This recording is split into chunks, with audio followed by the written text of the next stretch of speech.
కుమారుడా, నా మాటలను మనస్సున ఉంచుకునము, నా ఆజ్ఞలను నీ యొద్ద దాచిపెట్టుకునము. నా ఆజ్ఞలను నీ మనస్సున నుంచుకొని ఎడల నీ కనుపాపవలే నా ఉపదేశమును కాపాడిన యెడల నీవు బ్రతుకుదు.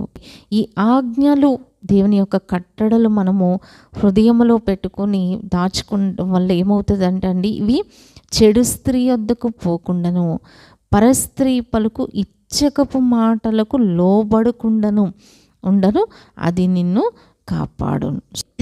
ఇది మనకి ప్రొటెక్షన్ అన్నమాట. ఇది మనకి సేఫ్ గార్డ్ లాంటిది. సో ఇలాంటివి మనము దాచుకున్నప్పుడు, ఇలాంటివి మనము అభ్యాసం చేసుకుని ఈ ఆజ్ఞలు కట్టడలు ఏమైతే చెప్తున్నా వాటిని మనం పాటిస్తూ ఉన్నప్పుడు అది మన జీవితానికి ఒక చక్కని బౌండరీగా ఉంటూ, ఈ ఆజ్ఞలు కట్టడలు ఎప్పుడూ ఏం చేస్తూ ఉంటాయంటే పాపములోనికి వెళ్ళకుండా మనల్ని బౌండరీలో ఉంచుతాయి అన్నమాట.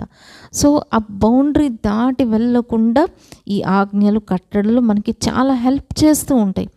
సో ఇంత విలువైనవి, ఇంత ప్రశస్తమైన ఆజ్ఞలు, ఇటువంటి మోరల్ వాల్యూస్ టీచ్ చేసే ఆజ్ఞలు కట్టడలను మనము పాటించినప్పుడు, ధ్యానించినప్పుడు, మరి ఇలాంటివి మనము కలిగి ఉన్నప్పుడు అలాంటి పాపములో పడిపోకుండా, మరి ఫిజికల్గా, మెంటల్గా, స్పిరిచువల్గా డిఫైల్ చేసి ఇలాంటి పాపంలో పడకుండా ప్రభు మనలను రక్షించేవారిగా ఉన్నారు. కాబట్టి మనకు దేవుడిచ్చిన ఈ దేహమును మరి పరిశుద్ధంగా మనం కాపాడుకోవాలి.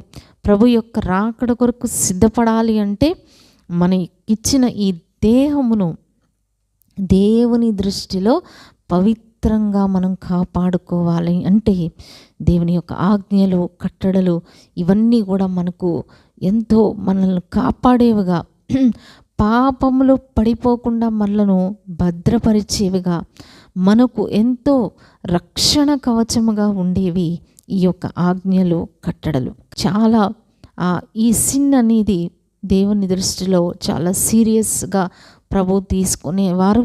అలాగే దాని కాన్సిక్వెన్స్ కూడా దాగని పాపం ఇది. సో ఎవరైనా ఇలాంటి పాపంలో ఉన్నట్లయితే అది కొంతవరకు రహస్యంగా ఉండవచ్చు, కానీ ఫైనల్గా ఒక దినము అది రివీల్ అవ్వకుండా ఉండదు. సో అప్పుడు జరిగే కాన్సిక్వెన్స్ అనేవి చాలా తీవ్రంగా ఉంటాయి. ఈ పనిష్మెంట్ అనేది ప్రభువు నుంచి కూడా వస్తుంది, మనుషుల నుంచి కూడా వస్తూ ఉంటుంది.